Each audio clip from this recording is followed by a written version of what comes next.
Hello and welcome to this episode of the Print on Demand Playbook podcast. I'm your host, Kerry Egeler, here with my co-host, Adrian Von Arx. And today we're diving into a huge trend right now in print on demand that we think you should definitely check out. I was recently in Norway at the Gelato Accelerator Summit, and I noticed that so many sellers in the room were utilizing this trend. So you got to stay tuned and listen to find out what this trend is.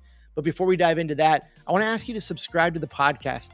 If you're enjoying this content, if you're getting value each week, make sure you hit that subscribe button. It helps you never miss an episode, and it helps us reach new listeners. It's like one of the only ways we can reach new listeners is if you subscribe. So thank you again so much for listening today. Let's dive into the content.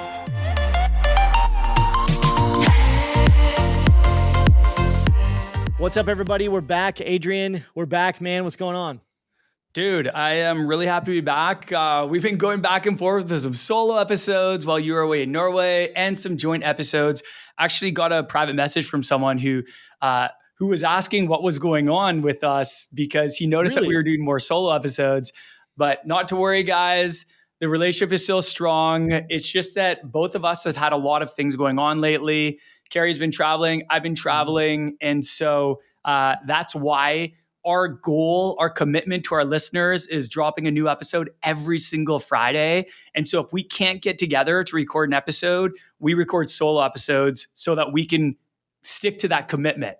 And I'm happy to say that we've actually never missed a single week since we launched in January of 2023. It's pretty sweet. We love doing these. So, yeah, man, I'm good. I just was hosting a family reunion here in Phoenix. So I had family flying from California and from Canada, and it was so awesome. The last ones just flew out today. So I'm back ready to knock out this podcast. I am super excited about this topic. I'll let you kind of introduce it, but this is a topic that's been really picking up, especially I would say in the last year. For sure.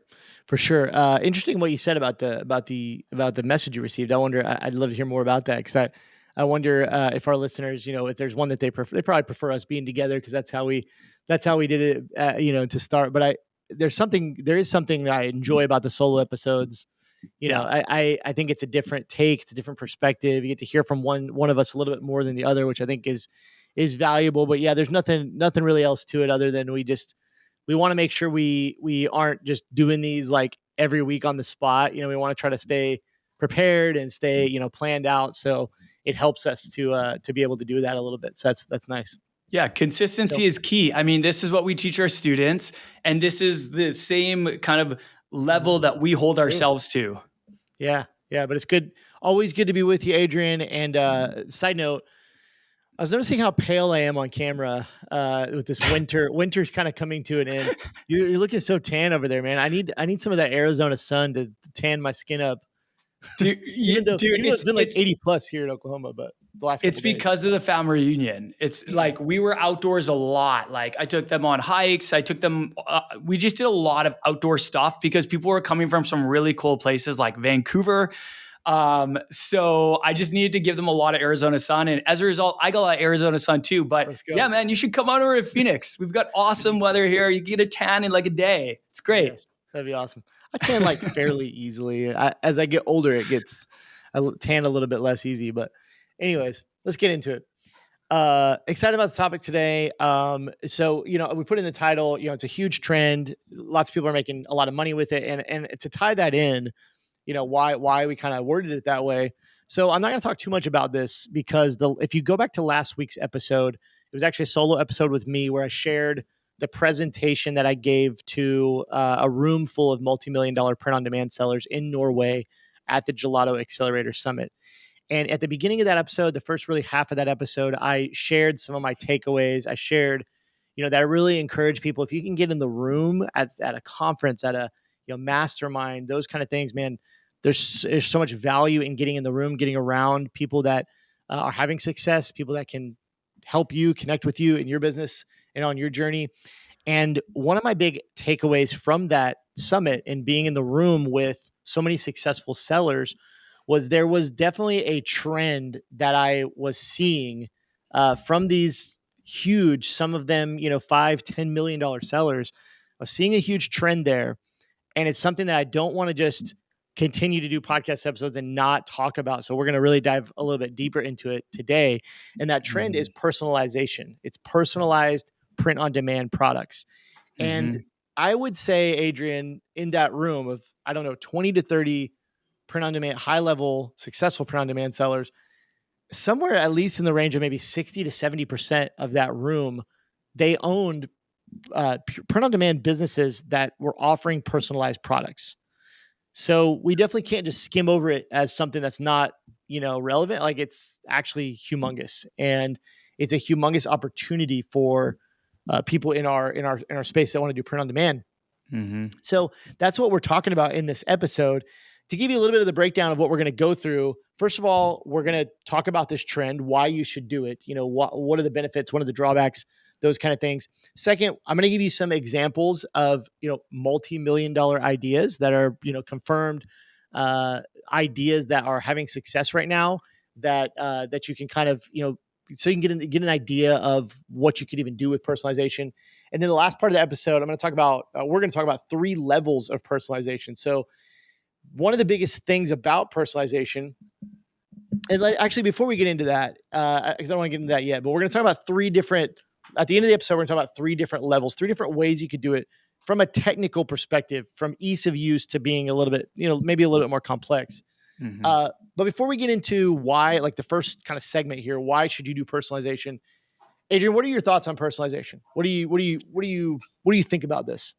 Yeah, I definitely think this is a trend that is trending in the right direction. It's huge on Etsy. It's huge with a lot of Shopify sellers.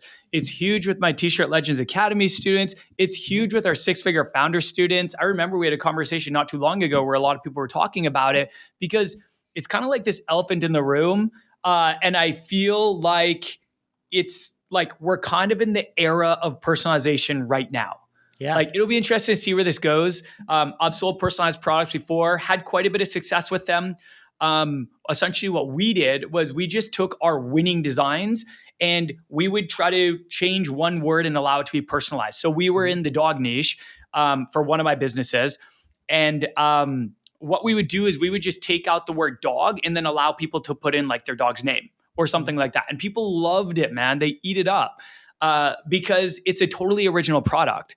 What I like about it is that because it's original, it's kind of like a differentiated product. A lot of sellers do not offer personalized items. So right there, you're just in like a certain chunk of the population of sellers actually selling these products. And then 2, I like that you can ask for a little bit more. Like, you can charge a bit of a higher premium price because it is a customized product. If you go to my favorite design research tool is Everbee, I think everyone knows that by now. If you go on there and you run a search on something like dog shirt, probably 8 out of the first 10 shirts that come up with the highest revenue in the last 30 days will be customized or personalized product of some sort.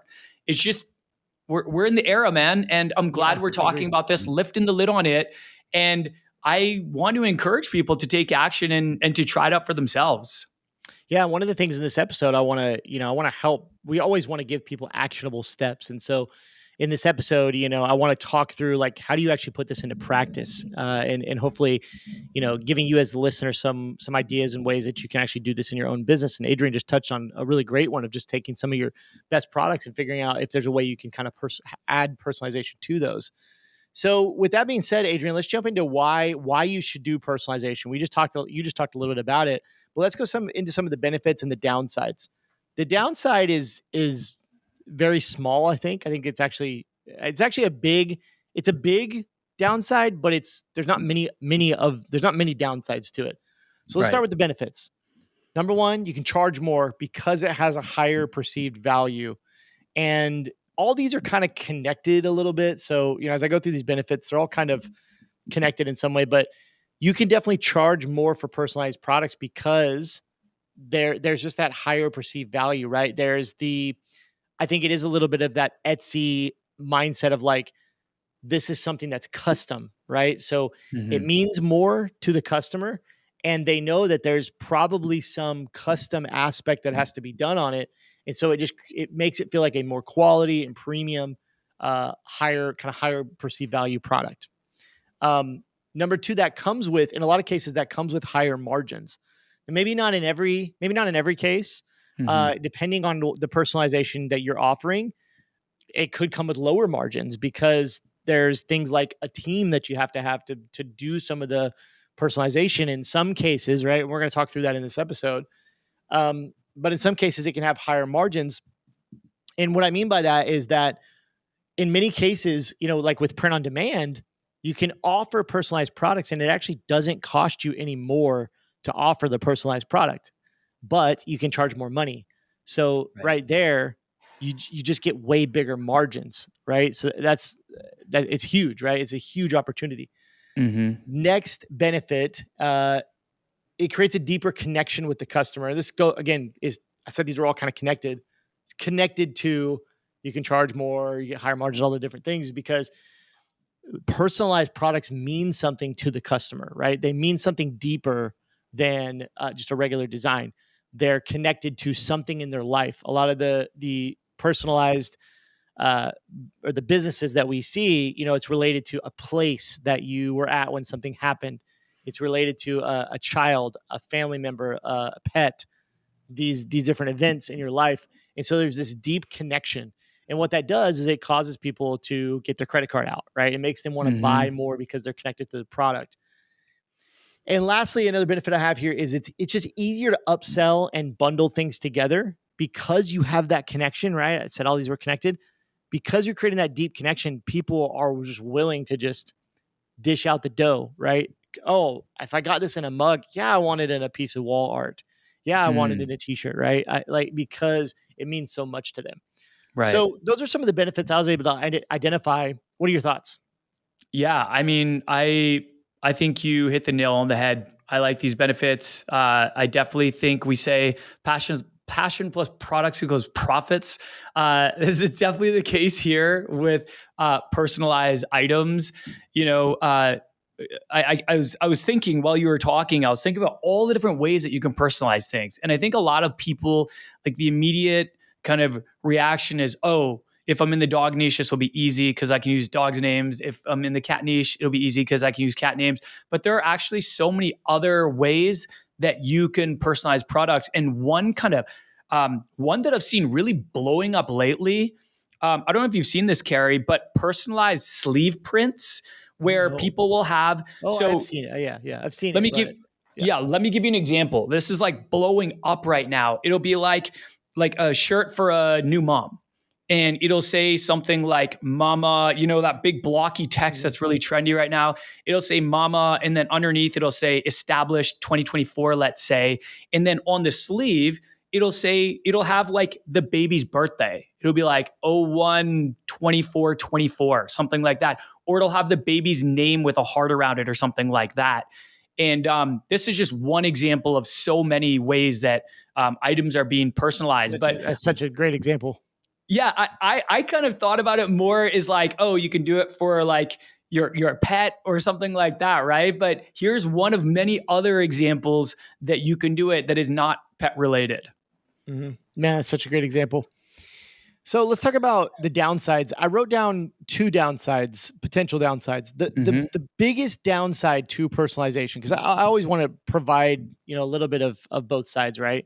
Yep. The biggest downside and the reason people don't necessarily get into personalization right off the bat is because of complex technology. So, trying to make it happen on your Shopify store or Etsy or whatever can just feel like, how do I even do that? It's so complicated. It just feels so complicated. And to be honest with you, I think we've been in print on demand 6 or 7 years or longer. I don't know the exact amount of time, but a long time. For the better part of when we've been in print on demand, it has been pretty difficult, right? A lot of Mm-hmm. times, I think when we started, you really had to have like a custom coded website. It was like something that had to be built from the ground up to be able to allow personalization. And as technology has advanced and we get further and further here, it's become easier and easier to do. Mm-hmm. And but it can still feel pretty overwhelming. Even today, it's like even if you need additional software, you know, is it going to work right? Does it connect with my print on demand? How is it going to look on my Shopify store?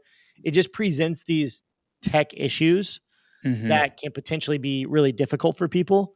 And one of my goals in the rest of this episode is to really show you how easy it's become and give you some ways that you can do it. I also wanted to say, just in that realm, that we're not nothing in this episode. We're not promoting. We're not promoting any software. I'm going to talk about some different software, but we're not affiliated with it. I don't want to we're not promoting that software. So I do want to put that out there. Any thoughts on the technology though, Adrian? I got Yeah, one more downside. totally. No, this is important that we talk about this because it's not all sunshines and rainbows with Mhm. personalization. I think a lot of people are intimidated because it's different, right? It's definitely easier just to throw a design on a shirt and not offer personalization. There Yep. is more work required. You need to get familiar with setting up personalized Mhm. products. And I would actually advise a lot of people when they're first starting out not to do personalization because what we find at the very beginning is that uh, new sellers, if they're stuck on something, they'll get really hung up on it and it will really slow them. It'll really kill the momentum and slow them from moving forward. So, generally, what I recommend, I think, Kerry, you might recommend the same, is like get get non-personalized designs up, get familiar and comfortable with that process, and then consider doing this once you've kind of just got familiar with everything else. In my experience, when we were using personalization, they were definitely a little bit. It was definitely a little bit glitchy. We got some more support issues about it. We had some more questions about it. It wasn't always perfect. It's definitely come a long way. I sold that business back in 2019, so it's come a long way since we were doing it in 2019. But Mhm. yeah, I agree. I think it's you know like it can be overwhelming for people, especially if you're brand new and you're new to Shopify and you're new to design research and you're new to marketing and you got all these different, where you're wearing all these hats. They say that uh, complexity is the enemy of execution. And I truly believe that, which is why generally we recommend people keep everything simple and just get comfortable with the foundational elements of running a business. And then my recommendation would be to do this once you're at that point, but just to Yeah. avoid getting stuck with any of the complex tech, because yes, it can be problematic at times. I definitely agree with that point of view to an extent, for sure. Because I think that for a lot of people, yeah, it might just be too difficult in some ways for them to really grasp it right off the bat. If you're new to like this whole game, you're totally new to e-commerce, you're totally new to Shopify and technology and all. Like you said, this is like, let's add another layer of another level of complexity that could, hurt you.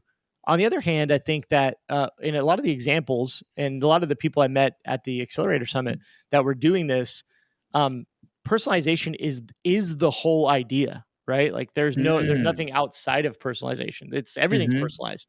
So there are definitely cases where you have an idea for something that you think you might be able to have success with, and it may be worth pursuing uh, the personalized side and really creating a system for it. And I wanted to bring that up because I think that's the most important thing.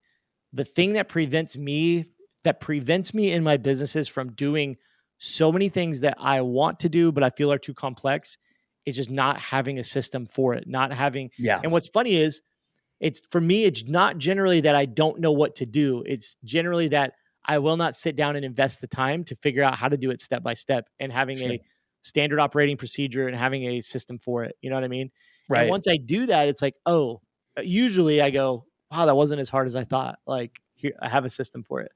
You know what I mean? So I think if you're going to Yeah. do something like this and there is some complex tech and you're trying to figure out how is this even going to work, I think it's important to sit down, maybe talk to somebody that's already done it if you have that ability. Ask people like us if we can help, Hmm. from our point of view, but come up with, okay, step one, the customer's going to submit an order. The design's going to go here. We're going to do this. We're going to submit it here. And then testing that process. So that would be my biggest advice on that. The second Yeah, I agree downside. with you. Sorry, I was just going to No, go say, ahead. Go ahead. if someone's going to make their entire business around Yeah. personalization, then definitely they should become an expert in personalization. And if that's their goal, then yeah, like go all in. Yeah, But for yeah, sure. For sure. But I think for a lot of people, and especially a lot of listeners to this podcast, you already have your business started, like you're kind of up and running. It, if once you have some success, you have some sales, then it might be a good time to add personalization, like you said, for yeah, sure. I think that's exactly a case what for I a was lot of thinking. people. The second downside, and this again, we're gonna in the third or the last part of this podcast, I'm gonna get into the three levels of personalization that pure print on demand personalization that you could potentially pursue. In one of these levels, you know, you may need like a team of people. Generally, it's going to be a team of designers. And that's the second downside I wanted to bring up was just put the potential for needing a actual staff or a team. The only reason I put this in as a downside is because number one, I did meet some people that had teams of VAs and designers across the world that they had a system for, to actually make this stuff work. And then I talked about this a little bit with our shirt school students, with my shirt school students earlier this week on a Q&A call. And one of the questions that came up was like, how scalable is this? You know, like, is it even scalable if you need people and all this stuff? And one of the biggest things I wanted to tell them was it really depends on the complexity of your specific personalized product idea. There are levels to this, right? And so, yes, if you're going all in on a 100% personalized product business and you have the most complex idea that is going to need like custom graphic design work, yes, it's going to be difficult to make that system work and then scale it, unless you have a really rock solid tech stack and system and process for doing it. So yeah, that could be a downside depending on what your specific idea is. I have a quick side question for you. Yeah. Just because it's cool. You spoke at the Accelerator Summit this year, and I spoke at it last year, and I noticed some trends as well. And one really big trend I noticed last year was that it was a mix of apparel, Mhm. like these big hitters, these 6, 7, maybe bigger, 7-figure and maybe even bigger businesses. A lot of them were in wall art. Mhm. And I'm curious, this year you presented, you got to meet a lot of the attendees, and it sounds like personalization was the big theme, which is Mhm. awesome. But I'm curious what product types they were personalizing on. Like, were these apparel brands? Was it customized wall art? Was it kind of everyone was doing a mix of the two?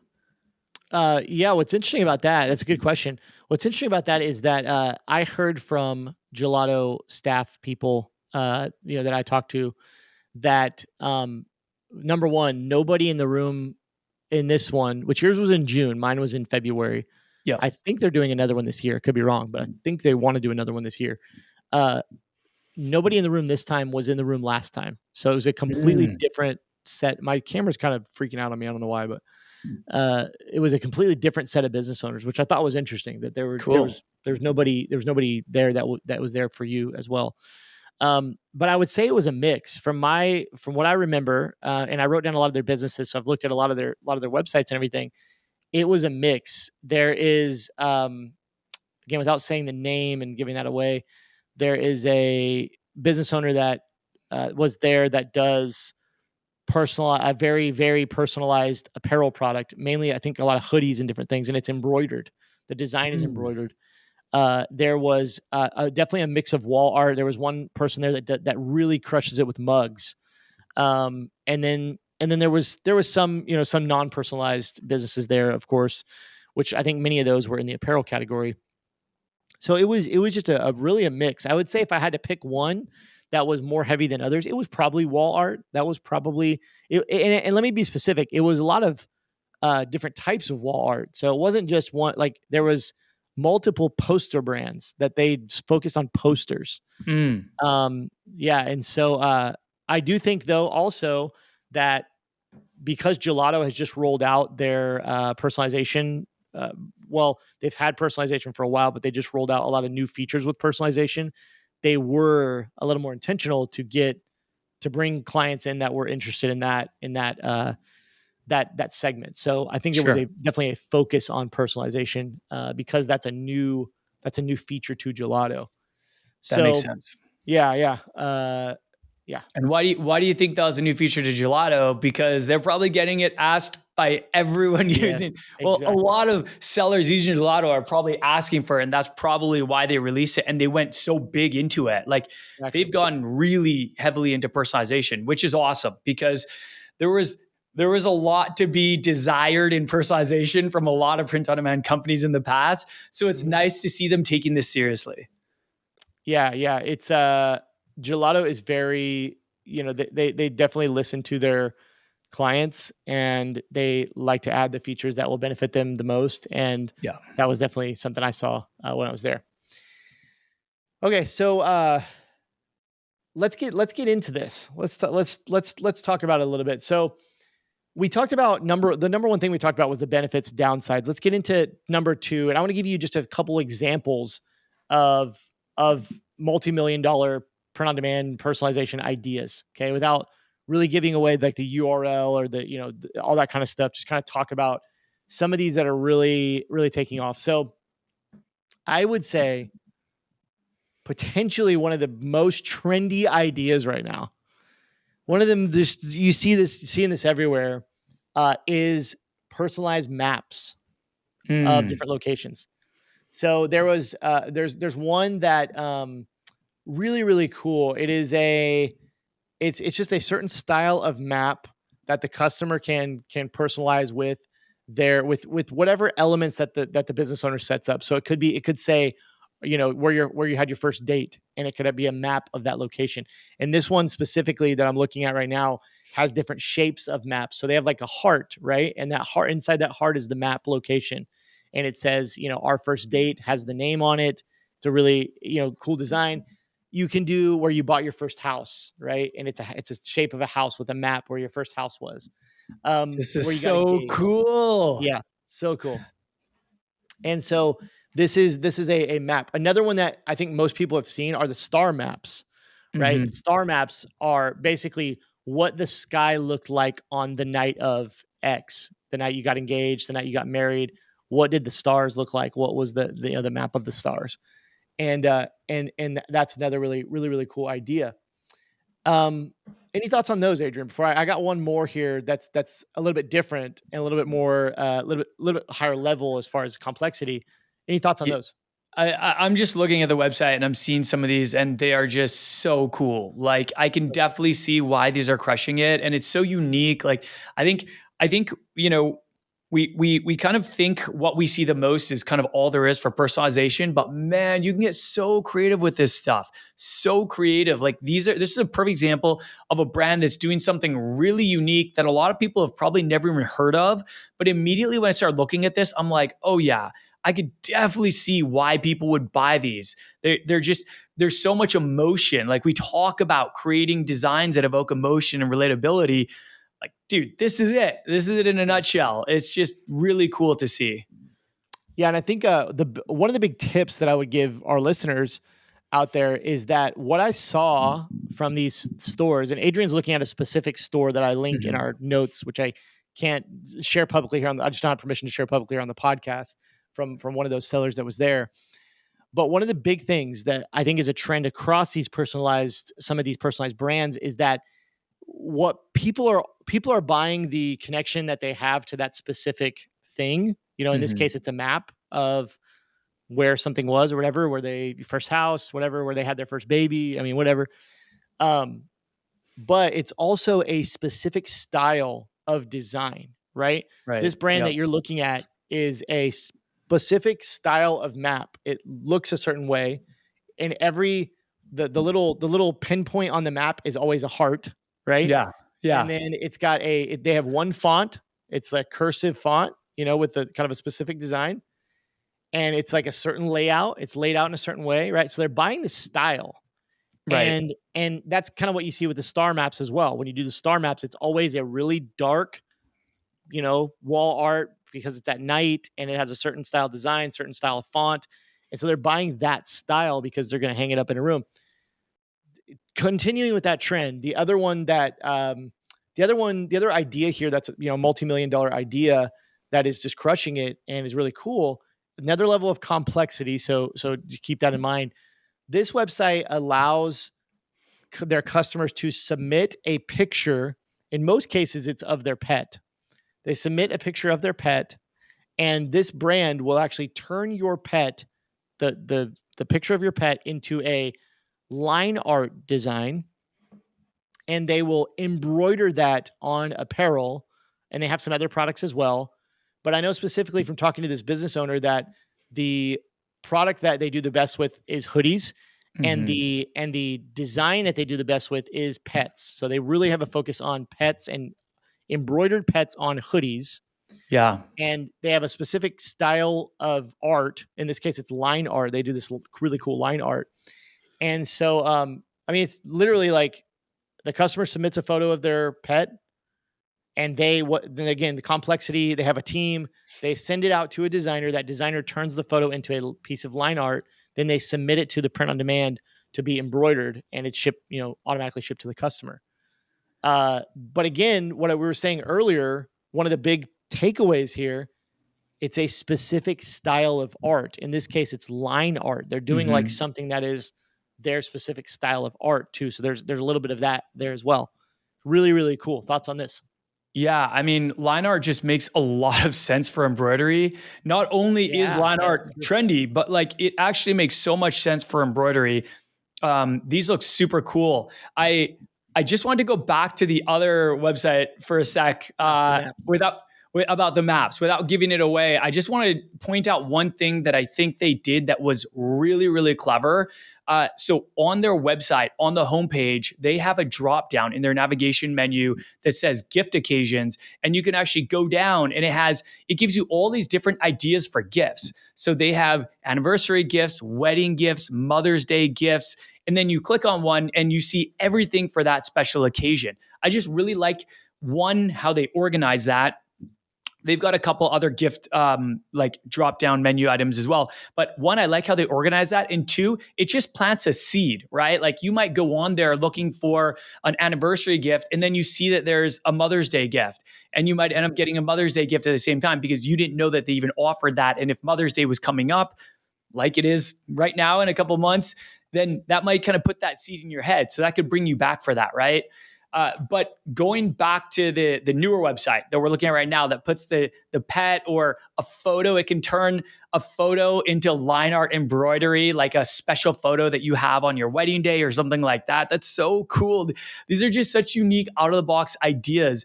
And what I wanted to point out is these aren't cheap. Like I'm looking at a hoodie right now. It's $79.99. It's on sale for $69.99 for a Mother's Day sale.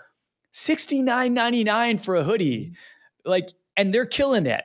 So crushing it. They're absolutely crushing it. So I like people to see examples of brands with premium pricing, to know that they are out there. They have the premium pricing, and they are making a ton of sales, and usually a lot more profit margin than a lot of other people who are very, very concerned about price. Yeah. Now, what I will say is that this is a very well optimized website. It looks very professional and trustworthy. They've got a ton of social proof. They're doing a lot of things right here. And then to add another layer on top of that, they've got this super unique original product. But I wanted to point that out because so often we get questions about, people just don't believe that there's brands out there that are making a lot of sales with premium prices. And there absolutely are. There are a lot of them. They focused on increasing the perceived value, and that'll get people like this website's customers to pay these prices, $70 or $80 for a customized embroidered hoodie. Yeah. And I mean, even on the maps, like I would say, in my opinion, it's premium pricing as well, because they are, $74.99 on sale for $59.99 right now. Mm-hmm. And they're only 12 by 16. Like, this isn't like a massive piece of art you're putting on your wall. I mean, you're talking about like, this is a little guy, right? So So for sure. And that's, you're talking about $59.99 is like just the print. If you add like a frame and stuff, then that goes up to over $100 for Yeah. these. So uh They've got upsells as well, which is kind of cool, like this personalized gift note, um, which is really cool. And then I think they've got some other upsells as well. I think you mentioned frames. yeah. Yeah. And I'm going to throw a teaser out there. I probably shouldn't, but I'm going to throw a teaser out there. There is a good chance that we can get the owner of this brand on our podcast. Actually, ask her if she'd be willing to come on the podcast. I know I can't reveal the brand yet because I don't have permission from her, but I did ask her to come on the podcast because she has an incredible story of how she started this business. She's really successful. She's based in LA, and they started this her and her husband started it in their house, just literally like creating these pieces of art on their own. And she was like, I'd love to come on the podcast. So we just got Yes, to let's nail it go. down. We're not saying for sure. Okay. We don't have Right, anything. right. Nothing's Let's official, try to make it but happen though. That sounds awesome. yeah, if she comes on though, I mean, we'll obviously she'll reveal the website and everything. We can talk about it a little bit more, but she has a really incredible story. So, little teaser out there. Okay, let's keep going here. So those are a couple really cool examples of personalization. These are just a few, examples. Let's get into number 3. This is kind of the last part of this content, and it's really how to implement it. And I've broken this down into 3 levels of personalization. So if you are listening to this podcast right now and you hear the sound of my voice and you're like, I want to do this, how do I even start? Let's actually talk about how to do that, how to put this into action. And I'm going to give you three levels of that. Okay. So let's start by talking about level 1. This is the most basic. You make a design that people can add their own personalization to. Okay. And the example here, I'm just going to give you a quick example. Say you're selling mugs and you allow customers to choose a picture, a piece of art of the breed of dog that they own from a selection of little doggy designs, and they can actually customize the name on the mug to be their pet. Right. So you've probably seen these, Adrian, like they do these for all different things. I saw one that was really, really popular. That was it was like 3 girls. It was like 3 girls and they were best friends. Right. And you could actually go and select you could change out what the girls look like. So one could have blonde hair, one could have, brown hair. And it was like supposed to be your pack of friends or maybe your sisters, right? It was like 2 or 3 sisters. And you could actually go in and choose like what you most look like and what your sister most looks like. And it was just choosing from 5 to 10 little different styles of little girl design, and you just pick the one that looks like you and looks like your sisters. And you do this with dogs. You can do this with your cat, right? You've got a black cat, you've got a gray cat. You upload those little designs and allow the customer to choose from those designs. There's a lot more you could do with a lot of different examples, but this is one example of a very basic form of personalization that could absolutely crush it, right? Yeah, And totally. as far as the tech to do this, it's really, really simple. And I want to talk about Gelato for a second. Again, this is not at all to promote Gelato. I know there are other print on demands that probably offer something similar like this, but Gelato has really taken the personalization to another level inside their software. And at their core, they are a software company. And so I want to talk about how easy this is in Gelato, just to give our listeners an idea. They've just upgraded their personalization features. They've rolled out this whole personalization studio inside the Gelato app, and you can actually do some really complex personalization in there where it's 100% automated. And you can, with the new Gelato features, you can allow customers to see the preview on your Shopify product page with no coding, like no additional coding. So they can That's type awesome. in text and it will update right in real time as they're doing it. And I'm just telling you guys, there's no code that you have to do. There's like nothing you have to do. So inside Gelato, you literally just pick what font, you place it on your design on whatever product you want to sell it on. It's available on all Gelato products. And then you can upload your specific artwork, and you can even allow your customers to choose from a variety of artwork. So as we said, you could upload 10 breeds of dogs, little clip arts, little AI images or designs that you've done or you've had a graphic designer do. You can upload those and literally just let the customer choose from what dog they want to pick that looks like mostly like their dog. And then Mm. they can type in their dog's name or whatever. Right. So this is kind of like level one. You just basic personalization. Yeah. Any thoughts on that before we move to level two? No, I love that. That's kind of what we did. So when I had my shop in the dog niche, what we would do is we would offer personalization by breed and by dog name. And what we would do is we'd just take our best selling designs and then would change out the word dog in a lot of cases to the dog's name, or it would be like the breed. They could personalize the breed. So let's say, for example, I use the example a lot, dogs make me happy, you not so much. They could personalize it to schnauzers make me happy, you not so much, or pit bulls make me happy, you not so much. And some have really unique breeds, right? There are some very rare breeds out there. So allow them to create a product that specifically called out their dog's breed, which is pretty cool because there are some less common breeds out there that people are still really passionate about. Yeah, so like in that same vein, another one that's just coming to mind would be like, if you had one that said proud sports grandma, and and you could change out the type of sport that was on there. So it was like a basketball, but you could change it to a football, you could change it to whatever. And then underneath that, it was like, it had the grandson's name or the granddaughter's name underneath it, right? And you could customize that. Like, it's just like simple stuff like that. So it doesn't have to be complex like some of the stores that we've talked about. Right. Okay, let's move to level two. Level two is using additional software in addition to your print on demand to do a little bit more complex personalization. The example I'm going to use here is an app called Customily, Customily. Okay, not promoting them, not an affiliate of them. Customily. This is a flipping awesome app, and I'm sure there's more like it out there. But what Customily allows you to do is it allows you to do more complex personalization stuff and still have it automated with print on demand. So currently this app integrates with Printful, Shine On, Printify, Gearmint, Gelato, Custom Cat, T-Launch, Merch One. Those are like some of the print on demands that it actually integrates with. So that means it can be completely automated if you're using one of those print on demands. Now, what do we mean? What do I mean by like more complex personalization? Let me give you a few of the examples of what Customily can do. Now, this is a Shopify app, so it's not like you don't need it like separate from Shopify. You can literally like install it into your Shopify store, just like you would any other app.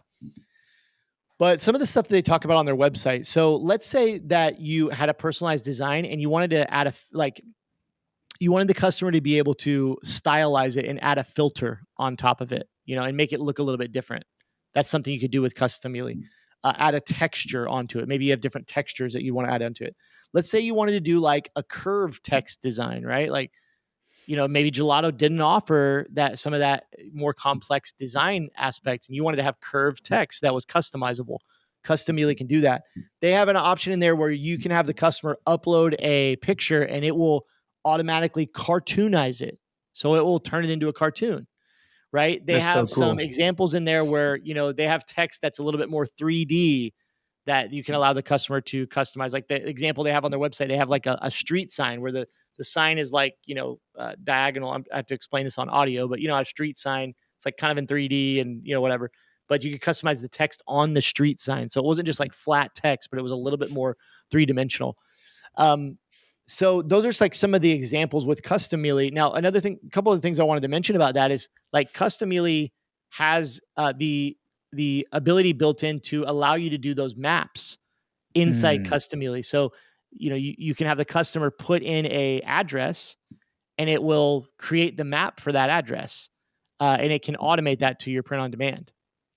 I think that's pretty much, pretty much what I wanted to say about that. They do. Oh, one other thing I just wanted to mention is they actually have a lot of built-in clip art that you can use in your design. So for things like dogs, for things like the sister idea, they have like, specific designs built in that you can put into your designs. And again, this is completely automated, but it does, I call it level two because it does introduce another technical level that you have to think about, where it's not just Shopify and your print on demand.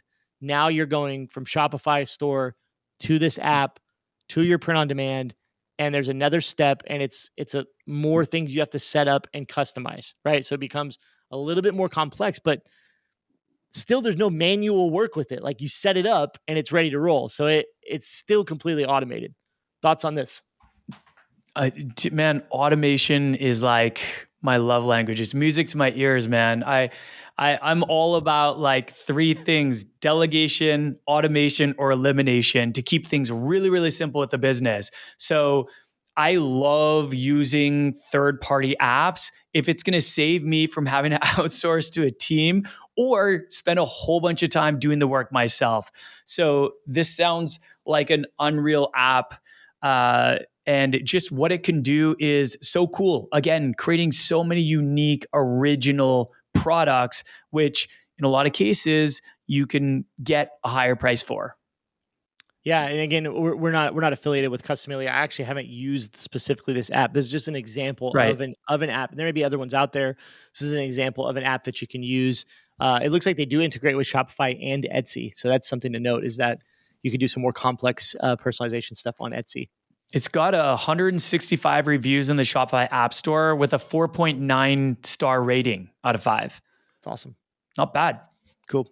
Yeah. And lastly, I want to talk about level 3. So level 3 is the most complex, tech-heavy, example here, and it's kind of some of the examples we've given in this episode are using this. But level 3 is you actually have a team that personally creates the artwork after it's submitted from your customer. So the example is, here's a couple. Let's see. Yeah, I have a couple examples here. So, there's a brand that we've talked about here. I think it's they've actually publicly shown this. I think I can talk about this. I don't know the owners or anything, but I think it's called Your Movie Poster or something along those lines. I looked it up earlier. Your Movie Poster. Let's see. I forget exactly what the URL was. It might have been something else, but yourfilmposter.com. Yeah, Your Film Poster. Yeah. So they actually, what they do is your customer submits a photo. So it could be like a photo of me like jumping out of a car or something, and they actually take that and custom turn that into a film poster. So you can make it look like I'm in Mission Impossible or one of my favorite movies or whatever. Star Wars, right? Like they can make it look like you're in a film poster. It's a really, really cool idea. That's awesome. They use from I've read their story, and they use print on demand for this, which is really cool.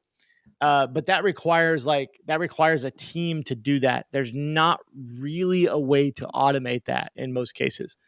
So the example we talked about earlier with line art, turning pets into line art, right? Your customer submits that, and they actually have a team that turns that into a design. Like, they actually have to do some manual work. And the last example I have here, I don't know if you've seen this brand. I don't have the name of the brand, but it's such a cool idea, but probably super infringing. But I saw a brand come across my Facebook timeline that looked like they were just crushing it. And what they do is they turn you and your friends or you and your family into Simpsons characters. So dude, I've totally seen that before. You do. Yeah. Isn't that crazy looking? We're not condoning this. We're just saying that, right. That's an example, right? Is like you can look like a Simpson character. And I don't know what the brand was. You can probably look it up.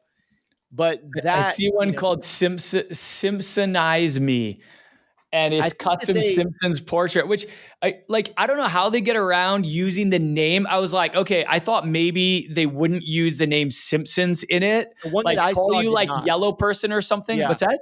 The one that I saw did not use the name Simpsons. Okay, this one does. I can't remember what it was. Like, it might have been something with yellow, which could be racist, so be careful. Turned yellow. There's one called Turned Yellow. Turned yellow. Okay. Turned into an iconic yellow character. They look so much like Simpson characters. So yes, this is probably who you were thinking of, because I don't see Simpson used anywhere, which is obviously very smart that they didn't use it. Whereas the other one, I'm surprised they're still up, unless they have an affiliation with the Simpsons. Maybe. But anyways, the idea here is that you actually have a team creating this artwork. So let's talk about that process for a little bit. So the process is your customer is going to go to your website and submit an order.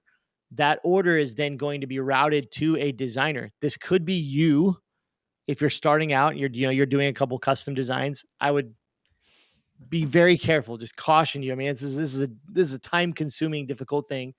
But Yeah. once you complete that artwork, either you or a staff member, a graphic designer, then you're going to take that artwork, go to your print on demand provider, and actually upload the final artwork there, and complete the order, finish out the order.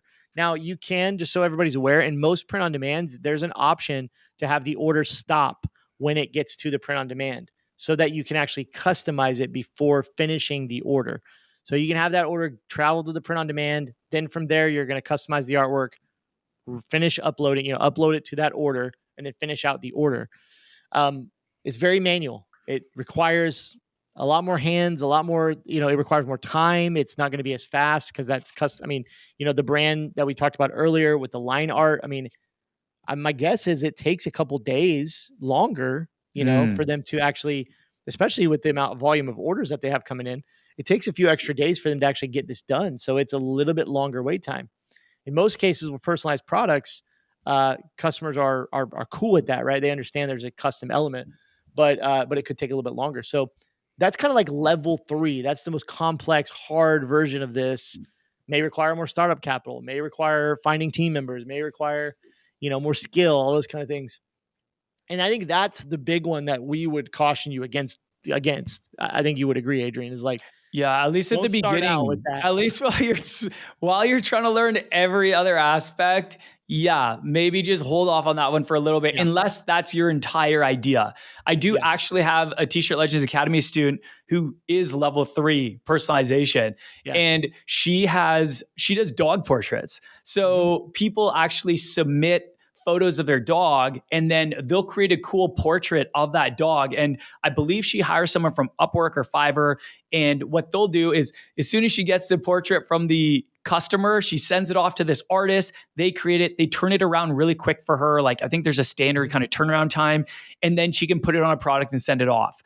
And she's actually made quite a few sales from it. So, but that was like the whole idea of the business, right? So it was like, this wasn't like a one-off product. It was like really a lot of the biggest part of the business was this. And it actually reminds me of another business that is really big. This business, I think it got bought out. I think it got bought by someone, but I remember it was absolutely crushing it a couple of years ago. It probably still is. And this I can share because I don't know the business owner. It's a really big company. It's called Splendid Beast. Have you heard of Splendid Beast? No. Splendid Beast is such a cool website. Like, you go on there, and what you do is you send them a photo of your pet, and there's dog paintings, there's cat paintings, and a lot of them are really funny. Like, they'll put your dog's face on a photo that looks like an old English photo of like the monarchy, or they'll have it wearing like kind of like knight armor, and it's like the dog's head will be popping out, or they have it wearing a suit and tie and the dog's head is popping out. This They is like do an a lot of astronaut cat. There's an astronaut cat on here. yeah, That's a great one. they do awesome. A lot of really cool stuff. And I know I actually heard the owner on a podcast. He was actually a guest on a podcast talking about how this absolutely just blew up. And so, yeah, this is an example of a level 3 where they just went all in on the level 3. That's probably all they offer is custom products. I don't even know if they offer any non-custom products, but that's just an example of one. If anyone wants to check it out to see kind of what that level 3 customization looks like, and a really successful example. And I think there's always ways to simplify these kind of things, right? Like there's always, so for instance, like if you're starting out and this your whole idea is extremely customized, could you, when you get an order, go to Fiverr and find a designer and get that turned around in less than 24 hours at a reasonable rate? 100% you could do that. Totally.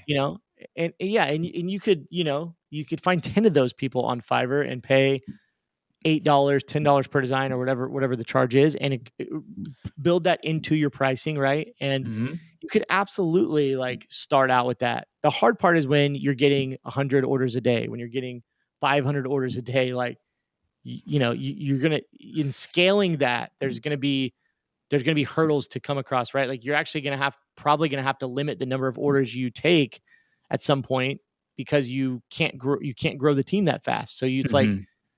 you can't get people onboarded and trained fast enough to be able to handle that. So, and that's actually one of the businesses we talked about today with the line art. That was one of the things I talked to the owner about, was trying to grow the team as fast as the brand was growing is like the biggest hurdle that they have, is Right. just finding people to do these designs. So it can be a big hurdle.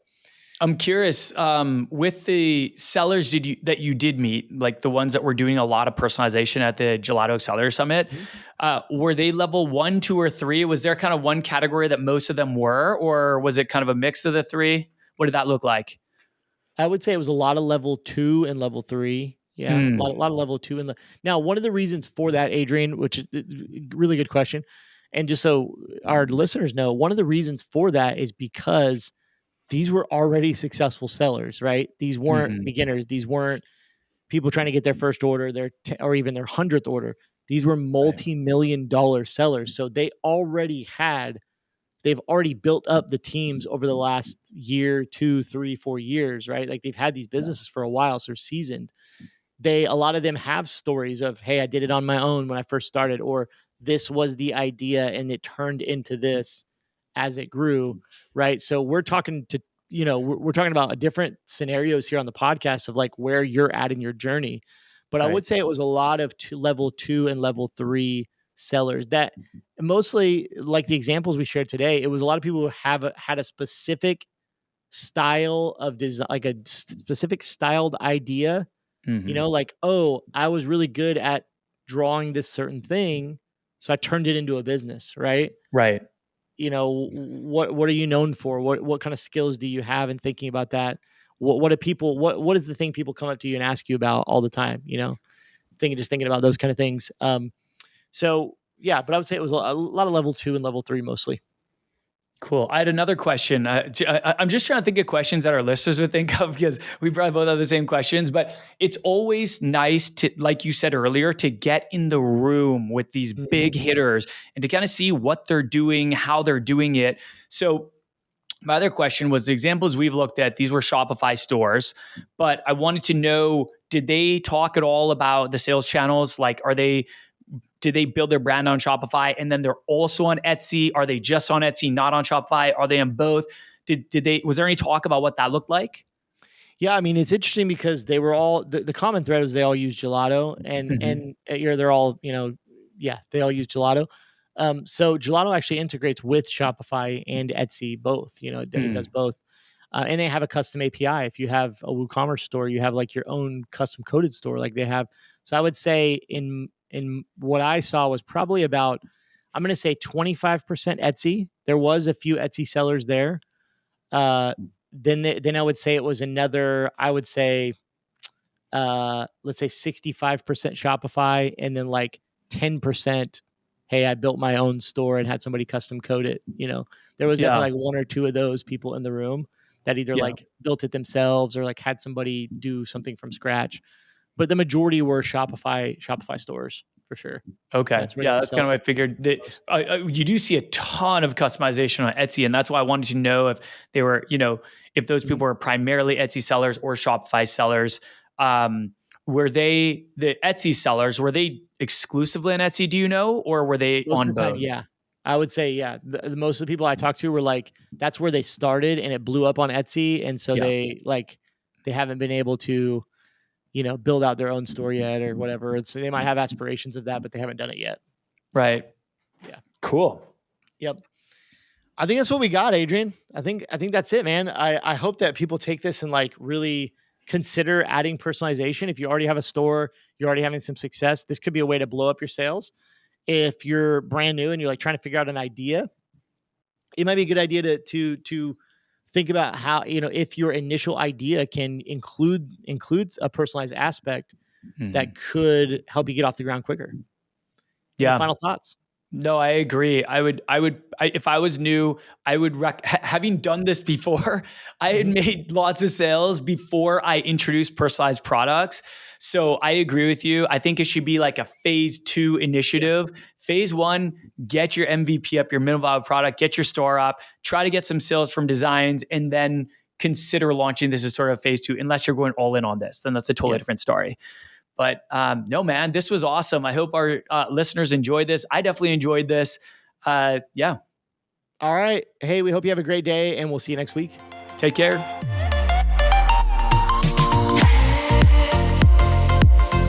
Thank you so much for listening to this episode of the Print on Demand Playbook podcast. If you enjoyed this episode, please leave us an honest review on whichever platform you're listening from. Thank you so much again, and we'll talk to you soon.